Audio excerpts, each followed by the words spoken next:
Dr. Mark Changizi here with your Science Moment. Welcome to Pistachio. Today we're going to talk about the face as evolution's television screen.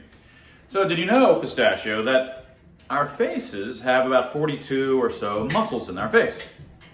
So you have to ask yourself, we're creatures with, maybe 600, depending on how you count, muscles all over our body.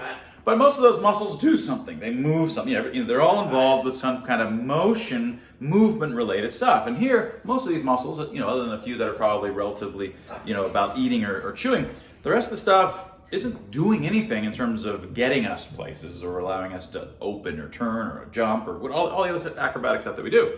These muscles, these fine muscles, are for display, for emotional expressions, for communicating. And they are allowing us to do all of these kinds of displays for who? For other people.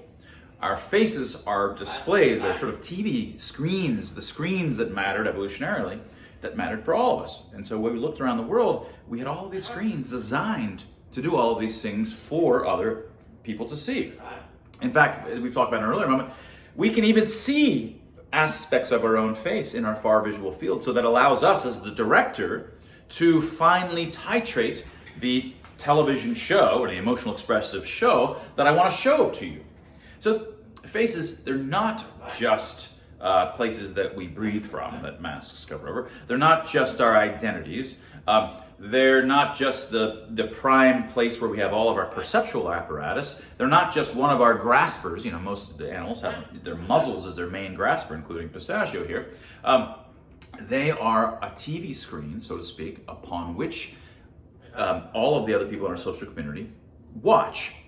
And it's that TV screen that's covered over and is what we're designed to see. One of our greatest perceptual capabilities innately is to understand and recognize that television screen. We're not very good at recognizing his television screen, but other parrots are.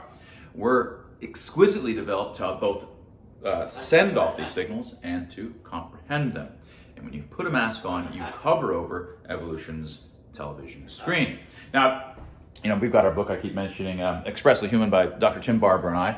And just to give you, this is sort of the periodic table that comes out of our book on emotional expressions. We derive from first principles all of the emotional expressions that social animals have to have in order to compromise and communicate and get along.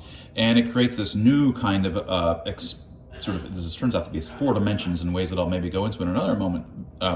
But the space of all the emotional expressions, there's 81 qualitatively distinct kinds.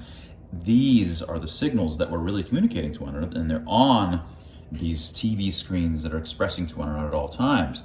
They're the true signals that really drive our relationships with one another and how reputation networks evolve over time so that we slowly stumble towards the truth. It's this table of 81 emotional expressions, which is these are in some sense all the channels that you can watch on evolution's TV screens, which is our faces.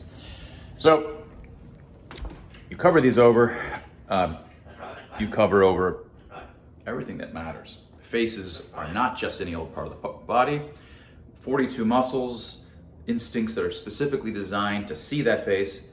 Humans are all about faces. And when you cover them over, you literally cut the connection between humans. And that was your Science Moment.